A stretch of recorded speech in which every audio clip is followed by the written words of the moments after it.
Damage. ఇక్కడ మీరు చూస్తే బ్రాడ్గా ఫిగర్స్లో మీరు ఒకసారి చూస్తే చూడండి, మీరు ఇది కూడా నువ్వు ఆపరేషన్ పెట్టినావు.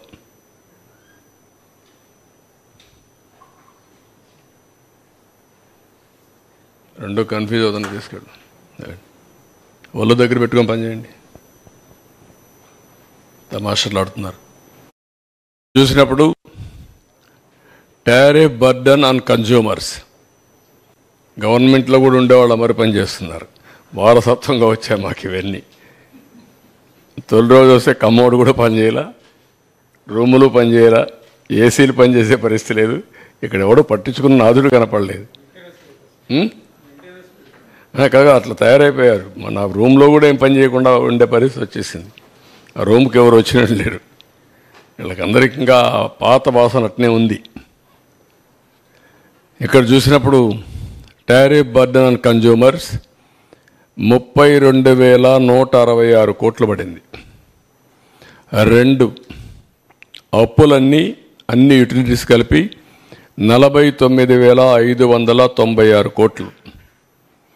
ఇవి కాకుండా ఇన్ఎఫిషియంట్ గవర్నెన్స్ వల్ల ఏ ప్రాజెక్ట్ ఎప్పుడు ప్రారంభించాలో ప్రారంభించకుండా పోవడం, అవన్నీ క్లోజ్ చేసి షార్ట్ టర్మ్ పర్చేసెస్ చేయడం, ఇష్టానుసారంగా చేసిన దానివల్ల 47,741 కోట్లు పెరిగింది. మొత్తం మీరు చూస్తే 1,29,503 కోట్ల రూపాయలు టోటల్ లాసెస్ ఈ రోజుటికి 5 ఏళ్లలో జరిగి ఈరోజు మనకు ఇంత లాస్ ఉండే పరిస్థితి వచ్చింది. నెక్స్ట్ ఇక్కడికి వచ్చినప్పుడు టారిఫ్ బర్డన్ ఆన్ కన్జ్యూమర్ 32,126 కోట్లు చూపించాం. అప్పులు 49,596 కోట్లు, 81,762 కోట్లు ఈ రెండు వల్ల వచ్చింది. ఇది కాకుండా ఇన్ఎఫిషియన్సీ హెడ్స్ ఇచ్చాం ఒక 7 దాకా. ఒకటి VTPS, 2 కృష్ణపట్నం. ఈ 2 డిలే అయినాయి. దానికి షార్ట్ టర్మ్ పర్చేసెస్ చేశారు. 12,808 కోట్ల రూపాయలు అదనంగా భారం పడింది.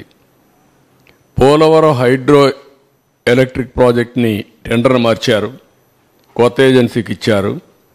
అది 23కి కావాల్సింది 26కి వెళ్ళింది. దానివల్ల 4,737 కోట్లు పెరిగింది. Additional impact of power, short term power purchase అందులో కవర్ అయింది కాకుండా చూస్తే